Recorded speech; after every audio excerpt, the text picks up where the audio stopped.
पक्षी होता था डोडो। क्या होता था? डोडो। नाम उसका डोडो था। पुर्तगाल लोग लगभग 1500 साढ़े 1500 के आसपास ईस्वी में वहाँ पहुँचे मॉरिशस। बहुत समय लग जाता है लोगों को समझने के लिए। जैसे कि सर ने बताया डोडो की कहानी एंड वो ट्री की, तो बहुत समय लग जाता है कि कितनी सारी चीज़ों की महत्व उन पर कैसे रहती है। आपने आज समझ लिया तो बहुत अच्छा है। पहले स्थान वाले के लिए और जोर से तालियां बजना चाहिए। अनुज पटेल तथा अर्जुन सिंह पटेल।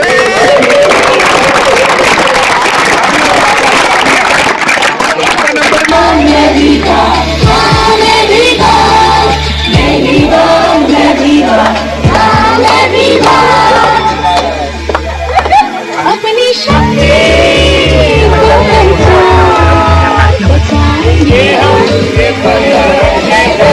हो रही धरती, विलुप्त हो रहे पेड़ों बिना ये जीवन मुमकिन नहीं रे। वीरान हो रही धरती, विलुप्त हो रहे पेड़ों बिना ये जीवन। क्या होता है 25 किलोमीटर पैदल चलना पड़ता है लड़कों को या पुरुषों को, और लड़कियों को या महिलाओं को 25 किलोमीटर पैदल चलना, सॉरी 14 किलोमीटर पैदल चलना पड़ता है। टाइमिंग होती है 4 घंटे की दोनों की, लड़कियों को भी लड़कों को भी 4 घंटे में। लड़कियों को 14 किलोमीटर और लड़कों को 25 किलोमीटर। ये कुछ नहीं करना, इसको बढ़िया अपने ये टांगा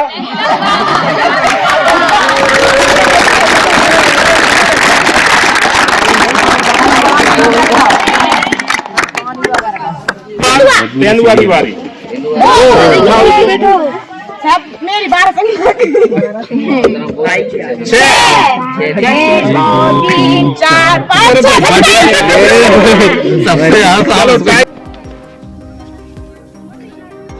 नमस्कार दोस्तों, अनुभूति के चौथे पार्ट में आपका स्वागत है। इस वीडियो में हम लोग बहुत कुछ देखने वाले हैं, तो ये वीडियो थोड़ा लेट आ रहा है।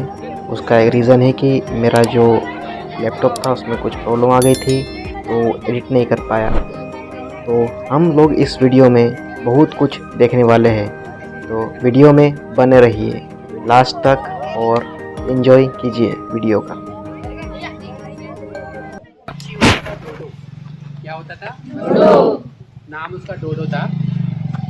पुर्तगाल लोग लगभग 1500 साढ़े 1500 के आसपास ईस्वी में वहाँ पहुँचे मॉरिशस पहुँचे। अपने साथ उन्होंने कुछ पेट एनिमल रहते हैं ना, जैसे कुत्ते भी लेके गए। मॉरिशस में उनको उन्होंने देखा कि एक पक्षी है जो बड़े आकार का है, उड़ नहीं पा रहा था। उसके पंख थोड़े कमज़ोर होते, पाँव थोड़े मजबूत होते, चलता है दौड़ता है लेकिन उड़ नहीं पाता था। तो उसका धीरे धीरे क्या हुआ कि उसको डोडो नाम ऐसे पड़ा था। डोडो मतलब क्या होता है कि उसको और मारने जाते थे तो और पाता था, उसको और मारते थे। जैसे अब एक ग्रुप में एक डोडो पक्षी को मार दिया तो दूसरे डोडो पक्षी और उस आदमी के करीब आते थे, तो इसलिए डोडो का मतलब उसमें मूर्ख होता था, तो ऐसे नाम उसका डोडो पड़ा। ठीक है। और धीरे धीरे क्या हुआ कि उन्होंने उसका शिकार करना शुरू कर दिया, क्योंकि बहुत पक्षी था, सीधे आसानी से शिकार हो जाता था, उड़ नहीं पाता था, है ना। जैसे कोई भी एनिमल क्या होता है, खतरा देख के क्या करता है, स्कैप करता है, भागता है ना। जैसे आप जंगल में जाएंगे, कोई आपको सांबर दिखा या चीतल दिखा या कोई भी चीज़ दिखा तो वो भाग जाती है। अब मैं क्या बोला, डोडो से जुड़ा एक ये था कि वहाँ पे एक फिग मतलब एक अंजीर प्रजाति का एक प्लांट होता था, जिसको उसका नाम बाद में डोडो ट्री रखा गया। क्या क्या इसमें क्या क्या आता है? सबसे 3 चीज़ें बता दीजिए। 3 अलग अलग लोग बताएंगे कि 3 क्या आपने सबसे चीज़ जो सीखी जो आपने कभी सोची नहीं थी, या आपको पता थी लेकिन आपको और जानकारी मिली उस चीज़ के बारे में, या आपको पता था लेकिन आपको सबसे ज़्यादा अद्भुत लगी।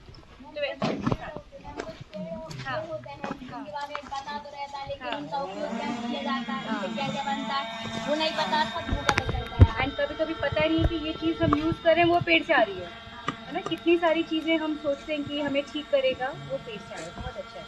और क्या चीज़? और तो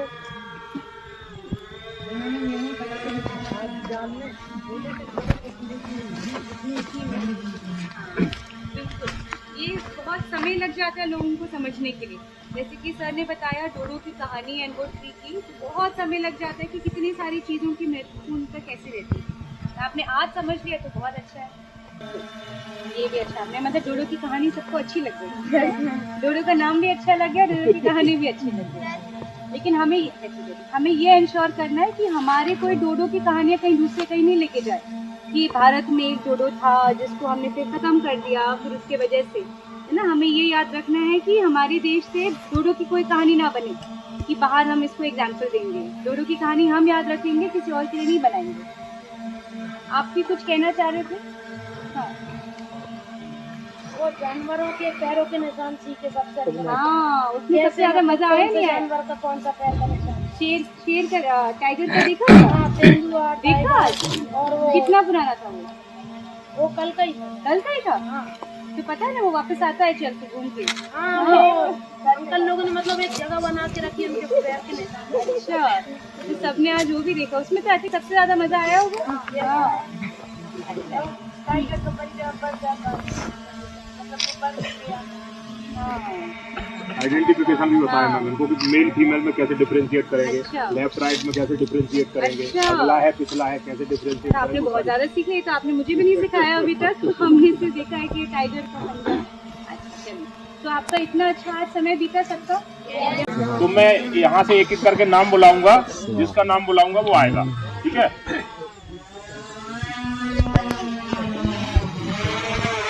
तो सबसे पहले प्रश्नोत्तरी प्रतियोगिता में तृतीय स्थान प्राप्त किया है कुमारी दीक्षा प्रजापति।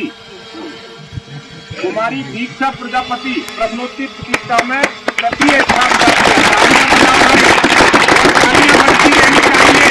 तो बाबा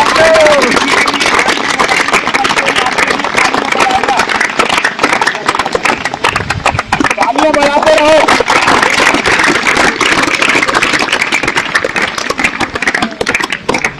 दूसरा स्थान प्राप्त किया है जय पिता महेश पटवा।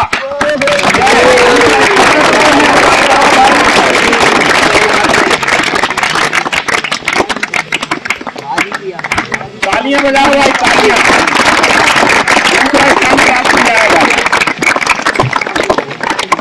पहले स्थान वाले के लिए और जोर से तालियां बजना चाहिए। अनुज पटेल पिता अर्जुन सिंह पटेल।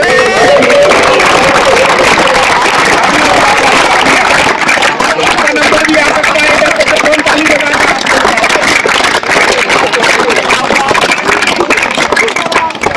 बहुत बहुत बधाई जिनको इनाम मिला, और जिनको नहीं मिला उनको डिमोटिवेट होने की जरूरत नहीं है। आप बधाई के पात्र है कि आपने पार्टिसिपेट किया, और आगे किसी ना किसी प्रतियोगिता में आपको भी इनाम मिलेगा, इसलिए निराश होने की जरूरत नहीं है। अगली बार और अच्छा करना है। सभी बधाई के पात्र हैं।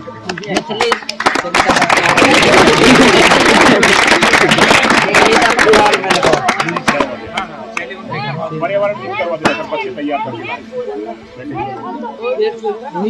तो जिन बच्चों ने पर्यावरण गीत तैयार किया है उनसे अनुरोध है कि वो यहाँ आए और अपनी प्रस्तुति दें।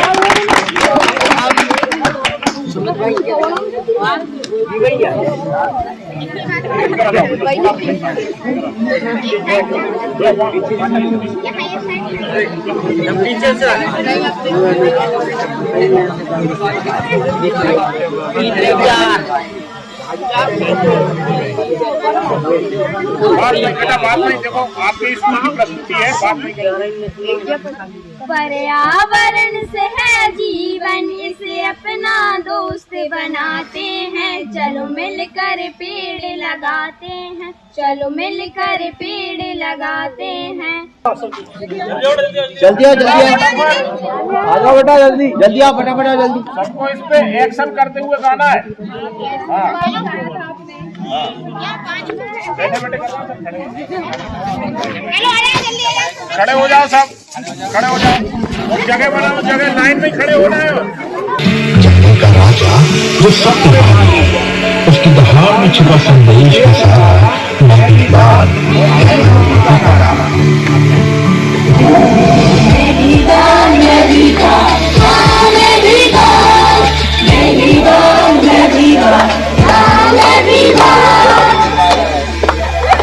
अपनी शक्ति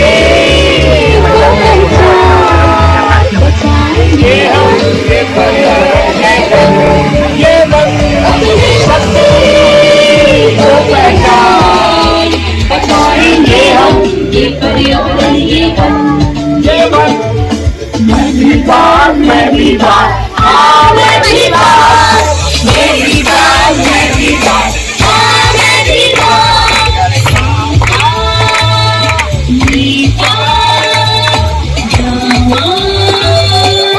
तुम करेगा जिंदगी का राजा बनाए रखे संतुलन, वन्य जीव और पेड़ों का करे संरक्षण, उसकी राह पे चल, हम भी तुझे ऐसा करें, पर्यावरण की रक्षा में हम भी कुछ ऐसा करें, कुछ बात जैसा करें, अपनी शक्ति को पहचान, बचाएंगे ये पर्यावरण ये वन। अपनी शक्ति को पहचान, बचाएंगे हम ये पर्यावरण ये वन।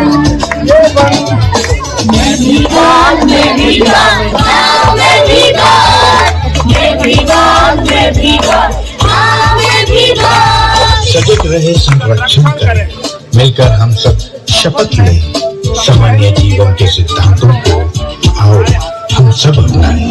हर कदम पे चुनौतियां हिम्मत से लड़ना है, अंदर के बाग को जगाना है, जंगल के इस राजा से सीखो कुछ और समझो, पर्यावरण की रक्षा में आगे कदम बढ़ाओ तुम, सीखो कुछ और समझो तुम, आगे कदम बढ़ाओ तुम,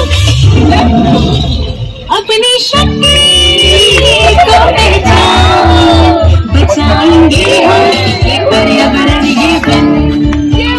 अपनी शक्ति को पहचान, बचाएंगे हम ये पर्यावरण ये वन। मैं भी बात, मैं भी बात, हाँ मैं भी बात, मैं भी बात, मैं भी बात, हाँ मैं भी बात।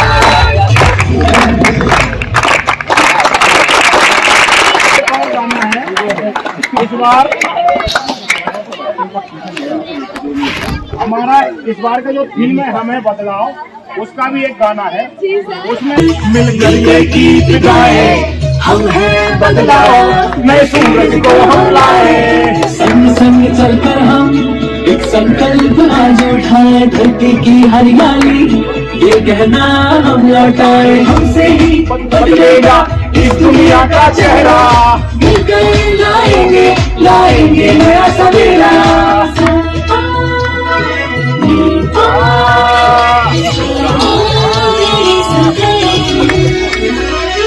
नदियों के लहरों का जोश से बहते हैं पेड़ लगा कर हम हरियाली रहते हैं, रहते हैं।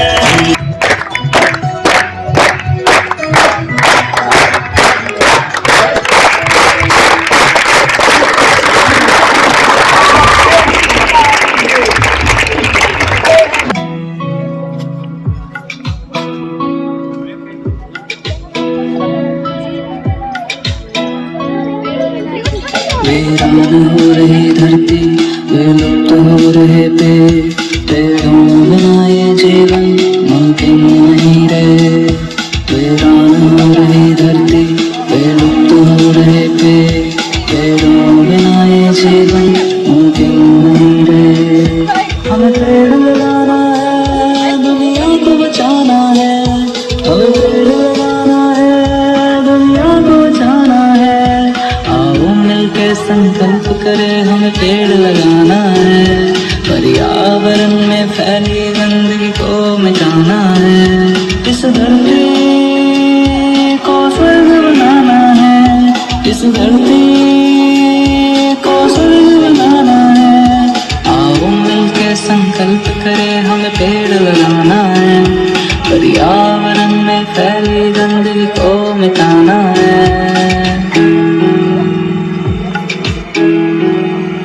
मजे करो। सर के जैसे पढ़ाने को मिलता, लगता है कि नहीं लगता?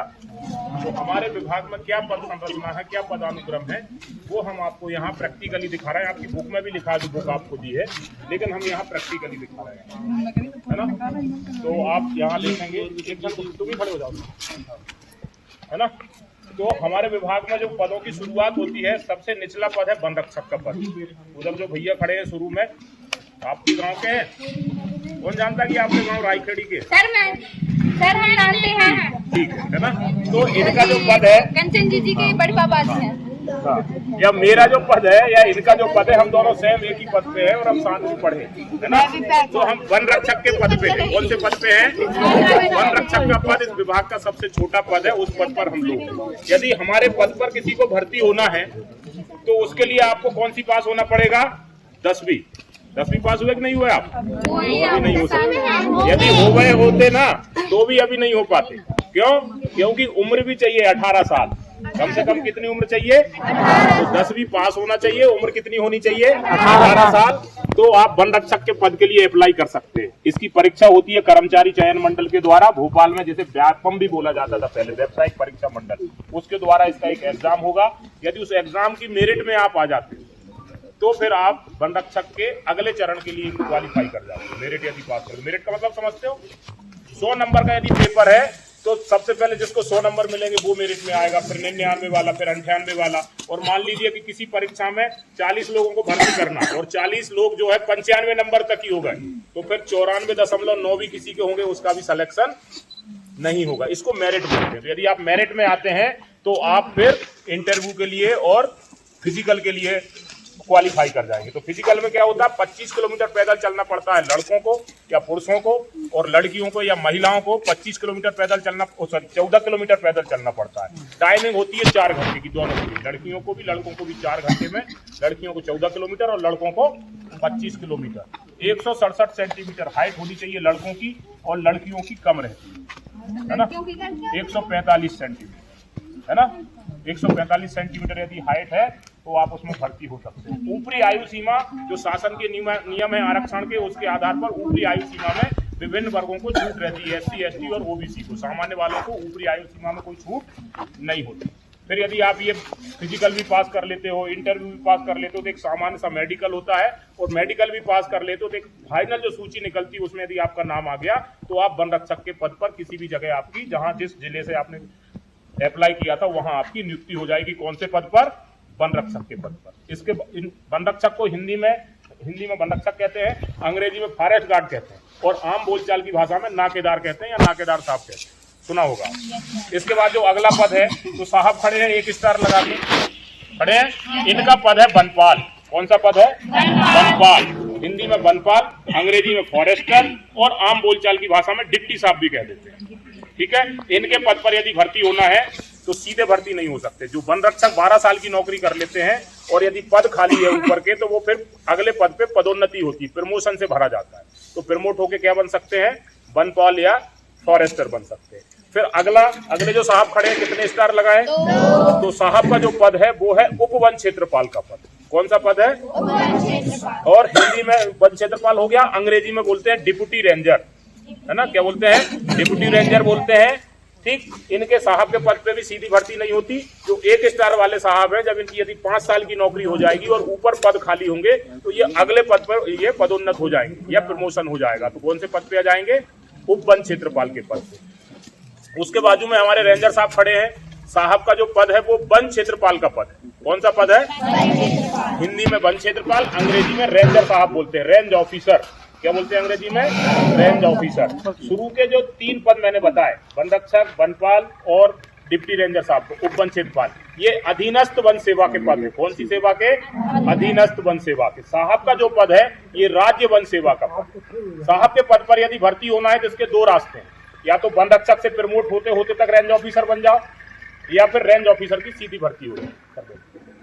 रेंज ऑफिसर की सीधी भर्ती भी होती है ना? सीधी भर्ती में क्या होगा? इसके लिए क्या क्वालिफिकेशन चाहिए? ग्रेजुएट होना पड़ेगा आपको। ग्रेजुएट समझते हो? 15वीं पास। कौन सी पास? लेकिन साइंस में, काय में? Science, math science, bio science, agriculture, या इंजीनियरिंग या MBBS, ये इसमें यदि आपने ग्रेजुएशन किया है तो ही आप अप्लाई कर सकते हो वन क्षेत्रपाल के पद के। आयु सीमा न्यूनतम 21 साल, अधिकतम आरक्षण के नियमानुसार छूट रहती है। इसके लिए परीक्षा जो है मध्य प्रदेश लोक सेवा आयोग के द्वारा होती है, जिसमें 3 चरण होते हैं, प्रारंभिक परीक्षा, मुख्य परीक्षा और इंटरव्यू। उसके बाद फाइनल सिलेक्शन होता है।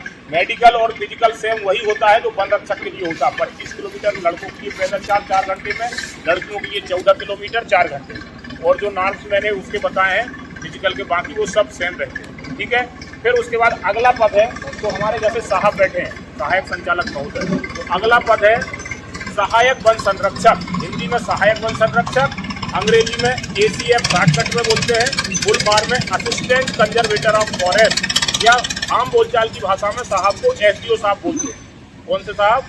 SDO साहब। क्योंकि साहब पार्क में पोस्टेड है, राष्ट्रीय उद्यान पार्क में यदि कोई पोस्टेड रहता है या टाइगर रिजर्व में, तो वहाँ SDO साहब ना हो के सहायक संचालक का पद होता है, लेकिन सेम कैटेगरी का पद है, ACF है साहब। तो ACF के पद आप देख रहे हैं, साहब सिविल कपड़ों में, तो बाकी लोग यूनिफॉर्म में है। तो वन रक्षक से लेकर रेंजर साहब तक का जो पद है, इसमें यूनिफॉर्म पहनना आवश्यक है। और उसके बाद के जो साहब लोग हैं वो सिविल कपड़ों में अपनी नौकरी करते हैं। ठीक है। तो साहब का पद भी राज्य वन सेवा का पद है। रेंज ऑफिसर का पद और सहायक वन संरक्षक का पद, ये दोनों पद कौन सी सेवा के हैं?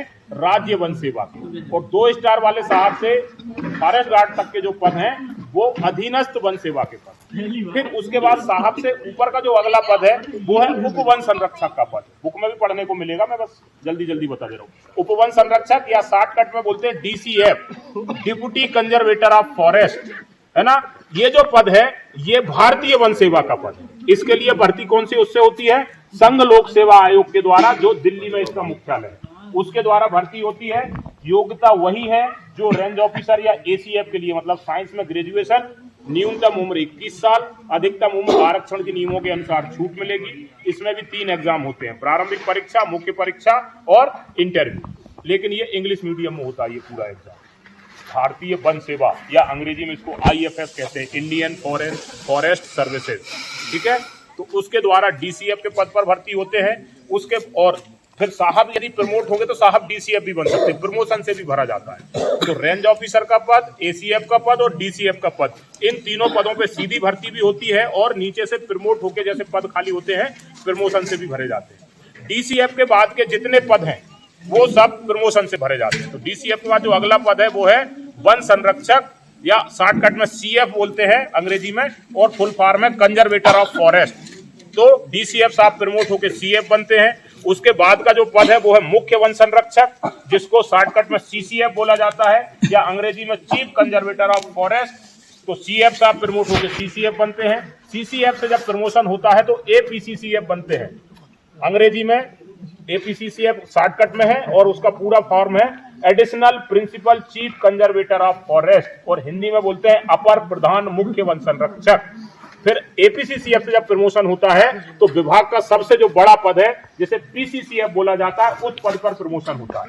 PCCF को हिंदी में बोलते हैं प्रधान मुख्य वन संरक्षक, शॉर्टकट में बोल देते हैं PCCF, और अंग्रेजी में principal chief conservator of forest. लेकिन इनमें भी एक और बड़ा पद होता है, वो भी PCCF का पद होता है, लेकिन जो सबसे सीनियर मोस्ट PCCF होते हैं, सबसे सीनियर होते हैं नौकरी में, उनको बोला जाता है वन बल प्रमुख। क्या बोला जाता है? होते ये भी प्रधान मुख्य वन संरक्षक है, लेकिन इनके नाम के आगे क्या लग जाता है?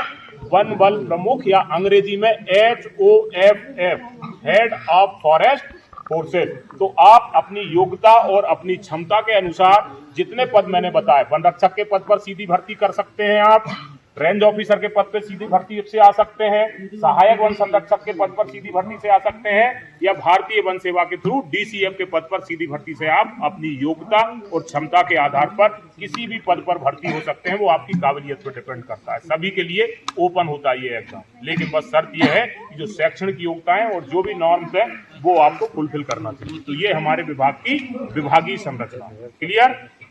चलिए,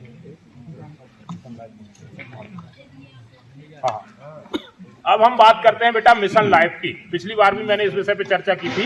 मिशन लाइफ जो है हमारे जीवन से जुड़ा हुआ एक बहुत अच्छा अभियान है। इसकी शुरुआत ही हमारे देश से हुई है। 2022 में ग्लासगो शहर में एक सम्मेलन हुआ था, अंतर्राष्ट्रीय जलवायु परिवर्तन सम्मेलन का नाम आपने सुना होगा। तब पहली बार इस शब्द का उपयोग किया गया था, जिसका नाम है मिशन लाइफ, या लाइफ मिशन भी कह देते हैं लोग। लाइफ का मतलब क्या होता है? क्या होता है लाइफ का मतलब? जीवन। LIFE लाइफ, लाइफ आने जीवन। लेकिन लाइफ मिशन में लाइफ की परिभाषा कुछ बदल दी गई है। LI से हो गया लाइफ स्टाइल, F से हो गया फॉर, और E से हो गया environment. Life style for environment, पर्यावरण के अनुकूल जीवन शैली। जीवन शैली समझते हो क्या होता है? जो हमारे जीवन जीने का तरीका है उसको बोलते हैं जीवन शैली। किसी का तरीका होता है कचरा फैलाने का, किसी का तरीका होता है सफाई करने का, किसी का तरीका होता है खाना छोड़ देने का, जैसा कि आज बहुत सारे लोगों ने छोड़ा खाना। खाना छोड़ना चाहिए क्या? अन्य लोग को क्या बोलते हैं हम? भगवान। भगवान को आपने उधर जूठन में डाल के नाली में फेंक दिया, तो अच्छी बात है क्या जूठन छोड़ना? खाना उतना ही लेना चाहिए जितना हम खा सकते हैं, उतना ही लो थाली में कि व्यर्थ न जाए। और आप भगवान को नाली में फेंक रहे हैं, बड़े अन्न देवता जो हो करते हो, लेकिन हम फेंक रहे हैं कि नहीं फेंक रहे? तो ये हमारी गंदी आदत है कि नहीं? इसको यदि हम बदल लें तो इससे फायदा होगा कि नुकसान होगा? नुकसान किसको हो रहा है भाई बताओ? यदि हम खाना उतना ही लें जितना हमको खाना है तो इससे हमको फायदा होगा कि नुकसान होगा? क्या फायदा होगा? घर का राशन ज्यादा समय तक चलेगा। हाँ, उतना बच जाएगा क्योंकि आप फेंक रहे हो, ज्यादा समय तक चलेगा ना। जो चीज आप महीने भर में खत्म कर रहे हो सकता है 1 महीने 10 दिन चले। तो एक तो आपका वो राशन बच गया, बनाओगे तो उसमें ज्यादा नमक मिर्ची मसाले और गैस वैस भी उससे ज्यादा लगेगी, वो भी बचेंगे कि नहीं बचेंगे? कोई भी अच्छी आदत यदि आप अपनाओगे ना, उसका नुकसान कुछ भी नहीं है, उसका फायदा ही है। यदि आप अच्छी आदत कोई भी अपनाओगे तो उसका नुकसान कुछ भी नहीं है, फायदा ही है। और खाना आपने वेस्ट कर दिया, उस किसान से पूछो जो दिन रात, आपको किसान के बेटे हो कहीं, तो अपने पिताजी से पूछना कितनी मेहनत करते हैं वो गेहूं निकालने के लिए या धान निकालने के लिए, और आप ऐसे ही फेंक देते हो है। तो खाने को कोई फेंकेगा नहीं। आज मैंने देखा कई लोगों ने फेंका, लेकिन कुछ लड़कियां मेरे आसपास बैठी थी, मैंने उनको पहले कह दिया था कि उतना ही लेना जितना खा सकते हो। उसने वास्तव में उतना ही लिया और किसी ने कुछ नहीं छोड़ा। तो अच्छी बात है, ये अपनाना चाहिए आदत। ये छोटी सी आदत है, इसको हम हमें बदलाव से भी जोड़ सकते हैं और इसको मिशन लाइफ से भी जोड़ सकते हैं। मिशन लाइफ भी यही सिखाता है कि हमको ऐसी चीजें सीखना है कि जिससे पर्यावरण को कोई नुकसान। जैसे मैंने सुबह बताया था कि पानी उपयोग करने का तरीका क्या है? नल खुला छोड़ के और मुंह धोते रहो, खुला छोड़ के नहाते रहो। वो भी एक आदत यदि आप बदल लें, उसमें कोई पैसे खर्च होंगे क्या आपके? उल्टा पानी भी बचा पाओगे आप। यदि कहीं ना कहीं से तो आ रहा है वो पानी, बिजली जल रही होगी कहीं की, पानी भी खर्च कर रहे हैं आप, उल्टा बिजली और जला रहे हैं। यदि आप कम पानी उपयोग करोगे, जितना जरूरी है उतना उपयोग करोगे, तो बिजली भी बचेगी और पानी भी बचेगा, उसका भी फायदा है। तो आप अपनी नजर उठा के देखना, कुछ भी आप ऐसा काम करोगे जो पर्यावरण के अनुकूल है तो वो बचत ही कराएगा आपकी, नुकसान कुछ भी। तो हम हमारे पैरों पे खुद कुल्हाड़ी मारते हैं। जैसा कि मैंने पहले ही कहा, इस दुनिया में एक ही जीव ऐसा है, वो हूं मैं, जो क्या करता है? खराब करता है चीजें, और हम खुद अपना ही नुकसान कर रहे हैं। पर्यावरण को गंदा कर रहे हैं, चीजें खराब हो रही, बीमार हम हो रहे हैं। पैसे किसके लग रहे हैं? हमारे लग रहा है ना, है ना। और जो जीवन पहले 80-90 साल तक जीते थे, आज कितने साल जीते? अब तो नए बच्चों को हार्ट अटैक आने लगे। तो क्या कारण है उसका? कितना हम केमिकल यूज कर रहे हैं। तो जैविक खेती अपना लें हम, ये लाइफ स्टाइल फॉर एनवायरनमेंट है। कम से कम केमिकल्स का उपयोग करें हम खेती में, या करें ना बिल्कुल। तो ऐसी छोटी छोटी बहुत सारी स्टेप्स हैं जो आपकी बुक में दी हैं। मैं पूरा टाइम नहीं लूंगा, बताने में बहुत टाइम लगेगा उसको। तो आप तो केवल उसको देख लो। मिशन लाइफ जो शुरू हुआ है 75 पेज से, कहाँ से शुरू हुआ है? पहले उसकी हिंदी लिखी है थोड़ी सी, उसको पढ़ना। और खास चीज है आपके लिए 79 पेज से लेकर 82 तक, ये 79 और उसके पीछे फिर इधर 82। इसमें 21 पॉइंट ऐसे दिए हैं जो छोटी छोटी आदतें हैं, जो काम हम रोज करते हैं। ऐसे 21 काम दिए हैं हम जो रोज करते हैं। इनमें से यदि आप एक भी अपना लोगे, क्या कर लोगे? 21 अपना लो तो आपसे अच्छा कोई नहीं दुनिया में। लेकिन एक भी अपना लिया तो आज जो हम सुबह से आपके साथ इतनी मेहनत कर रहे हैं और इतना सब बता रहे हैं, हम मान लेंगे कि हमारी मेहनत सफल होगी। तो इतना प्रॉमिस कर सकते हो आप कि कम से कम एक अपनाओगे? 21 कितने लोग अपनाएंगे? हाँ, पूरे 21 कौन अपनाएगा? कोशिश जरूर करना, लेकिन कम से कम एक तो अपनाना ही है। मैंने फिर भी बताया कि पूरे 21 काम भी अपनाओगे ना तो पैसा एक में भी खर्च नहीं होगा। केवल आप आपको अपनी क्या बदलनी पड़ेगी, आदत बदलनी पड़ेगी। उसको भूलना नहीं है, रोज वो आदत आपको याद आनी चाहिए। और कहते हैं किसी काम को यदि 21 दिनों तक कर लो तो वो हमारी आदत में शामिल हो जाता है, और यदि 90 दिनों तक कर लो तो फिर जिंदगी भर है ना। ठीक है, तो ये है मिशन लाइफ। इसमें एक एक्टिविटी 2 नंबर पे दी है कि हमको बाजार जब जाएं तो थैला लेके जाएं। क्या करके जाएं, बताया था, तो इस बार फिर बता देता हूँ थैला क्यों लेके जाना चाहिए भाई। पॉलीथीन लेके ना आए, लेकिन मैं बाजार जाता हूँ तो मैं भी थैला लेके जाता हूँ। मैं मालूम क्या करता हूँ, बाजार जाता हूँ, सामान खरीदता हूँ, आलू की दुकान, मान लो सब्जी की दुकान पे गया, आलू लिए 1 किलो, एक पन्नी में डाल के थैले में रख लिए।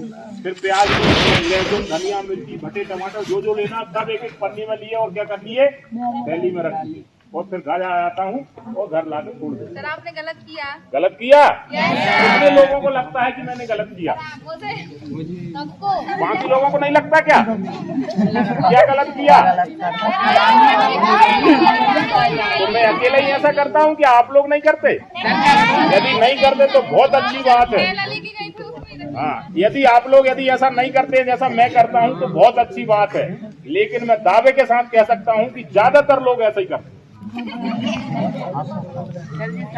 तो क्या करना चाहिए हमको, सारी सब्जियां हमको उसी थैले में डलवा लेनी चाहिए। हमारे बुजुर्ग ऐसा ही करते थे, थैला लेके जाते थे, पन्नी वन्नी उस समय होती नहीं थी, और वो सारी सब्जी काय में डलवा लाते थे, उस थैले में डलवा लाते थे। बस घर में थोड़ी सी दिक्कत होती है सबको छांटने पीने में, क्योंकि मटर और मिर्ची एक जैसी होती है, मिल जाती है तो भूनने में थोड़ी दिक्कत होती है ना। आलू और प्याज मिक्स हो जाते हैं, भटा और टमाटर मिक्स हो जाते हैं, तो थोड़ी सी मेहनत लगेगी।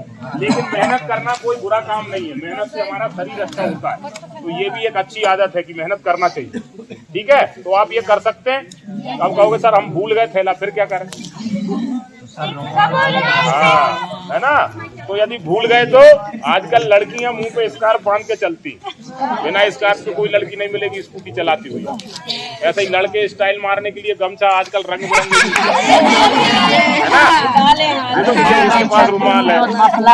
चलो ठीक है, लेकिन डालते हैं लड़के। तो उस स्थिति में मेरा मतलब ये है, देखो क्या है, क्लास थोड़ी मनोरंजक होनी चाहिए कि नहीं होनी चाहिए, तो बोर हो जाओगे। इस तरीके का कोई भी कपड़ा यदि आपके पास उपलब्ध है, कुछ भी खुला हुआ कपड़ा यदि उपलब्ध है, तो उसका उपयोग आप एक थैला बनाने में कर सकते हो कि नहीं। पिछली बार मैंने बताया था, लेकिन आज कुछ लड़कियां कह रही सर हमसे बना ही नहीं, तो मैं बहुत अच्छे से बता दे रहा हूँ, बहुत आसान है। दिख रहा है चौकोर कपड़ा है ये, इसको आमने सामने के सिरों में पकड़ना। अभी मैं ऊपर ही ऊपर पकड़ा था ना, आमने सामने के सिरों पे पकड़ना है, पकड़ सकते हैं ऐसा। फिर उसके बाद जितना इसका आधा सा दिख रहा है उसके आसपास पकड़ लो, जैसे ये पूरा यहाँ तक, तो मैंने यहाँ पकड़ लिया और इसको भी यहाँ पकड़ लिया। कितना कर सकते हो? जहाँ मैंने पकड़ा है यहीं इसमें एक गांठ लगानी, नॉर्मल वाली जो गांठ होती है वो लगानी है। इसमें लग गई। सेम ऐसे ही इस तरफ लगानी है, एक नॉर्मल गांठ, कुछ नहीं करना उसमें, 2-4 गांठ नहीं लगानी, बिल्कुल सरपून जिसे कहते हो ना आप, उसको लगाना। लग गया? बन गया क्या थैला? अभी नहीं बना, अभी एक खरगोश के कान दिख रहा है। इसको पलट दो, चूहे के हैं, चलो मान लिया, इसको पलट दिया मैंने, कहाँ गए कान? गायब हो गए। अब 2 सिरे और बचे कि नहीं बचे? ये अब इनको पकड़ लो और इसको सीधा कर लो, पकड़ लिया, और एक गांठ यहाँ और लगा दो। इतने में किसी को दिक्कत हुई क्या? 2 गांठ पहले लगाई, फिर उसको काम के अंदर कर दिया, और यहाँ एक और नॉर्मल गठान, कम से कम जितनी आपको जरूरत है उस हिसाब ये लगा दी। अब इसमें जो सामान आपको भरना है, इसमें कम से कम 10 किलो सामान आ जाएगा। कितना? कुछ नहीं पकड़ेगा। ये देखो यहाँ है वो गांठ, यहाँ लगी है, यहाँ मैं सामान यहाँ दिख नहीं रहा। चलो ये बाटल ये भर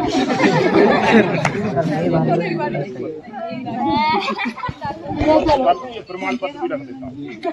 और मैं चाहूँ तो ये अपना जो थैला में लेकर घूम रहा हूँ ना, ये भी इसी में रखूंगा, वो भी जाएगा। और कुछ नहीं करना, इसको बढ़िया अपने ये टांगा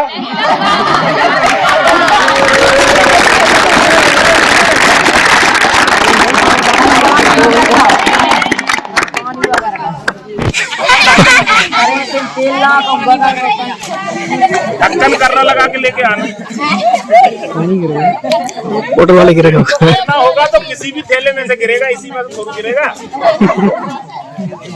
उसके बाद जब हम घर आ गए तो सारा सामान निकाल दिया, और जो हमारा कपड़ा है उसको वापस से यूज कर सकते हैं।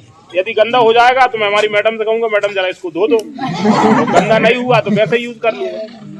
तो इस तरीके से हम पर्यावरण के संरक्षण में हमारा योगदान दे सकते हैं। इससे हम सिंगल यूज प्लास्टिक को मना कर सकते हैं। वो दुकान वाला कभी पन्नी रखने से कि वो नहीं कर सकता। क्यों? क्योंकि यदि मेरी दुकान है और मैं पन्नी नहीं रखता, इनकी दुकान है पन्नी रखते हैं, सब लोग सब्जी लेने नहीं पाते, लेकिन कोई दुकानदार ये नहीं करेगा। लेकिन यदि हम लेना ही बंद कर दें पन्नी, तो जब दुकानदार से कोई पन्नी लेगा ही नहीं, सब अपना थैला लेके जाएंगे, तो उसको पैसे बुरे लग रहे हैं जो पन्नी खरीद के लाके रखेगा दुकान में। जब कोई पन्नी खरीदेगा ही नहीं तो फैक्ट्री वाला बनाएगा क्या? तो इस तरीके से प्लास्टिक का उपयोग कम होगा। हम सोचा कि सरकार से कह देंगे भैया फैक्ट्री पे बैन लगा दो, दुकानदार को डंडे मारो कि तू पन्नी मत रखना, हम तेरी पन्नी उठा के ले जाएंगे, जुर्माना कर देंगे, कभी बंद नहीं होगी। हमको बदलना पड़ेगा। हमको पन्नी लेने से क्या करना पड़ेगा? मना करना पड़ेगा कि भाई हमको पन्नी नहीं चाहिए। बहुत ही यदि मजबूरी में कभी पन्नी लेना ही पड़े, प्लास्टिक का उपयोग करना ही पड़े, तो उसके लिए 3 R मैंने पिछली बार भी बताए थे, 1 मिनट के अंदर फिर से बता देता हूँ। 3 R मतलब सबसे पहला R है रिड्यूस। रिड्यूस करना मतलब कम करना।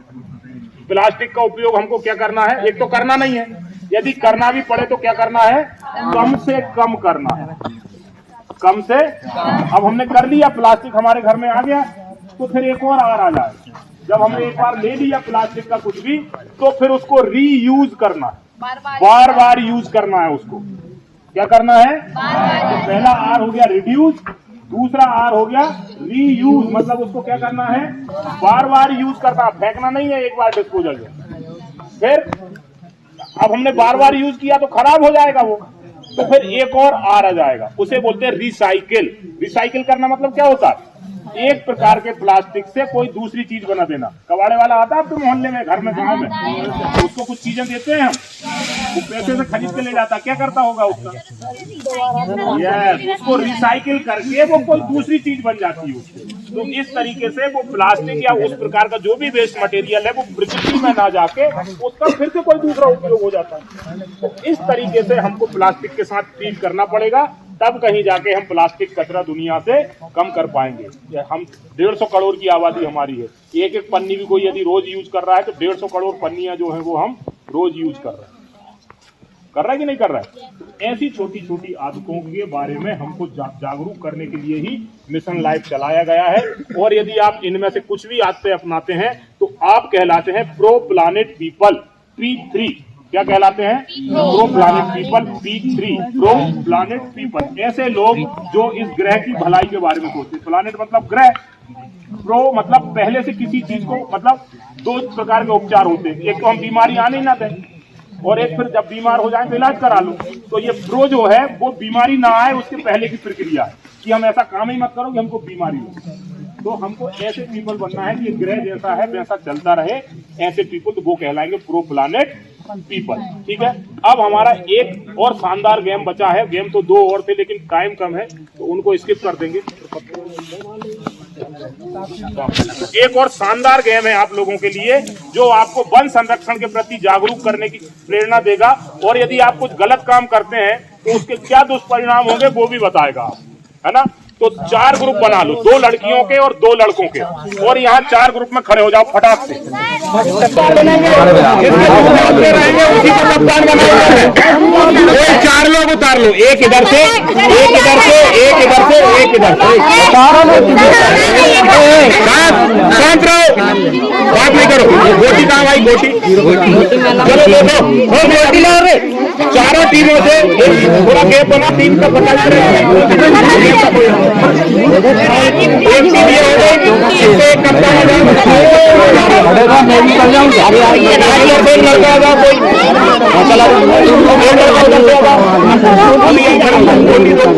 चलो अब टीमों के नाम रख रहा हूं मैं। ये तेंदुआ टीम, ये इधर जो है वो बारासिंगा टीम, इधर टाइगर टीम, इधर टाइसन टीम।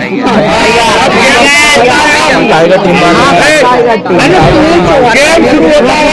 कौन किस टीम से आया याद है? इधर से आया है वो तेंदुआ टीम,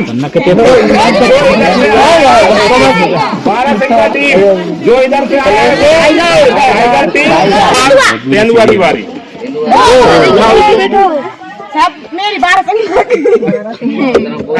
6 3 4 5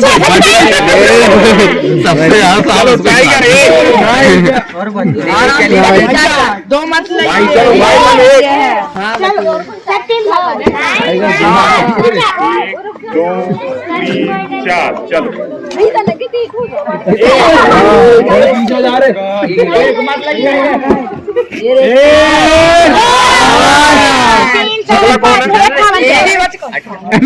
आ गया अपन, चिंता कोई बात नहीं।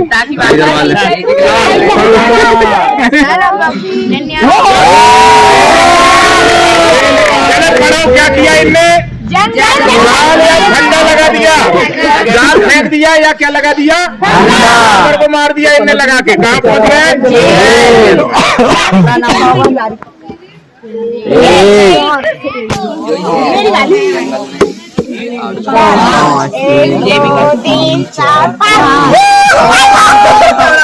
चलो बढ़िया। टाइगर एक ही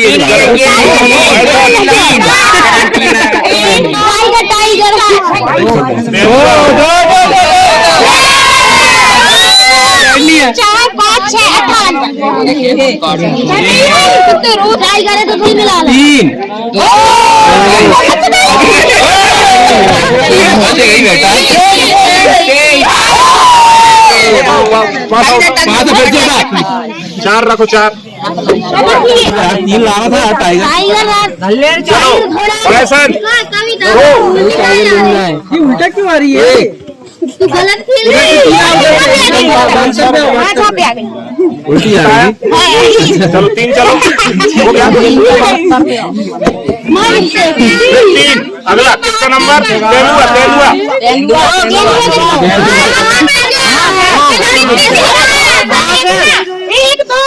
हाँ सही है, सही है। चलो खड़ी हो गई।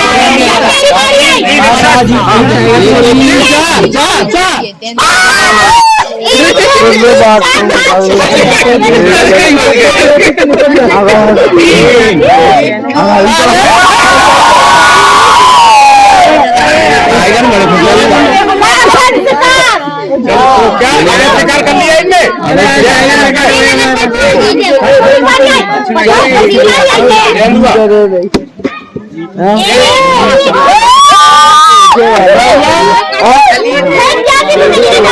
बढ़िया। 4 5 6 बच गई। एक तो बच गई। कौन टाइगर वाले बच्चों भाग रहा और 4 5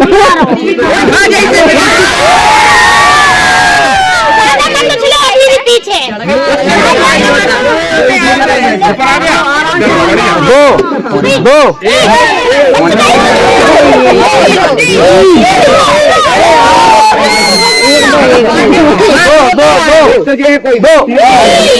टाइगर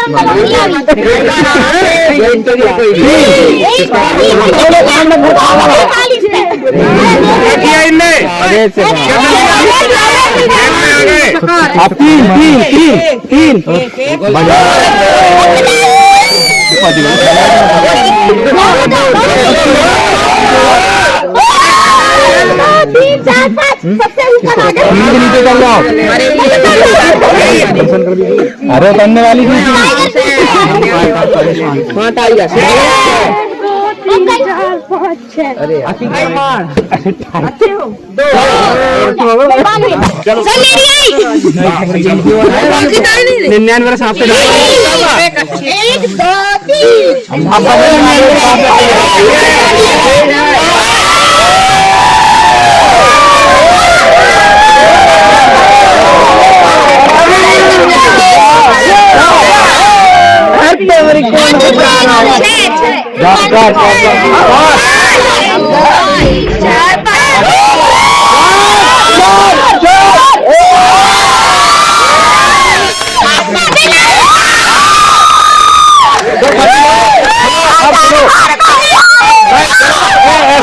शूटिंग किसी की नहीं करना। ये एक सबक था कि यदि हम जंगल से संबंधित कोई अपराध करते हैं यदि हम हाका लगाते, हाका करना मतलब जानवरों को पकड़ना, शिकार करते हैं, आग लगाते हैं, अतिक्रमण करते हैं, तो कहाँ जाना पड़ेगा?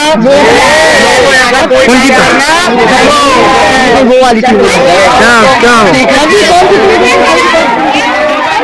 क्या नाम था? बारह सिंह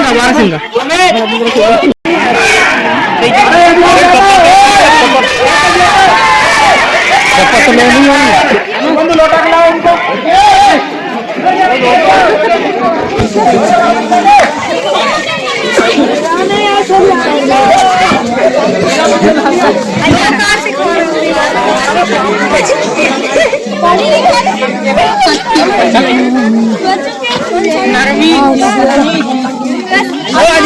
बच्चे लौट के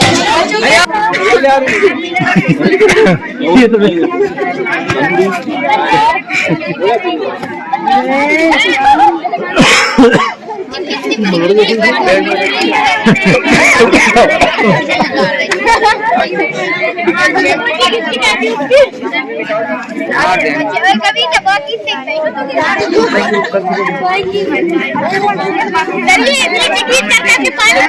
पानी पीने गया वो तालाब में।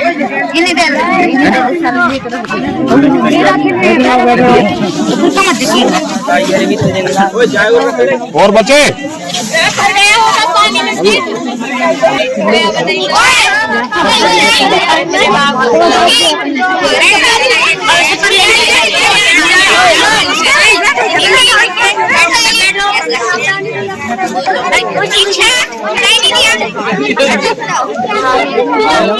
चलो हो गया सबका।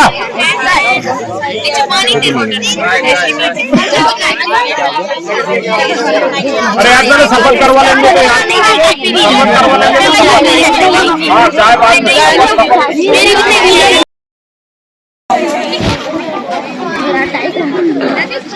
सफल कैसे लेते हैं?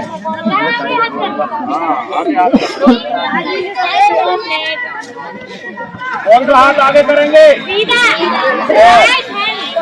तो सब लोग अपना दाहिना हाथ आगे कर लेंगे, बच्चे भी, शिक्षकगण भी, और यहाँ जितने लोग उपस्थित हैं सब अपना दाहिना हाथ आगे कर लेंगे।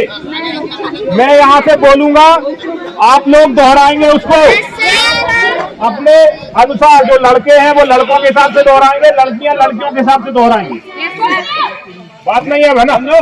मैं ईश्वर को साक्षी मानते हुए निष्ठा पूर्वक शपथ लेता हूँ कि मैं वनों, वन्य जीवों एवं पर्यावरण के संरक्षण में अपना सर्वश्रेष्ठ योगदान दूंगा। मैं अपने घर, गांव, विद्यालय और अपने आसपास के पर्यावरण का बाघ की तरह ही सुरक्षा करूंगा। मैं अपने दैनिक व्यवहार में सार्थक बदलाव कर हम हैं बदलाव को सार्थक करते हुए प्रो प्लानेट पीपल एवं मिशन लाइफ के अनुरूप संवहनीय जीवन शैली को अपनाऊंगा। जय हिंद। मैं आशा करता हूं कि जो इस कार्यक्रम का उद्देश्य है अनुभूति कराना, आपको हमने उसकी पर्याप्त अनुभूति करवाई है। आप आज यहाँ से कुछ सीख कर जा रहे हो जिसे आप अपने जीवन में भी अमल करोगे। इन्हीं शब्दों के साथ मैं आपके भविष्य की, उज्जवल भविष्य की कामना के साथ हमारी तरफ से धन्यवाद।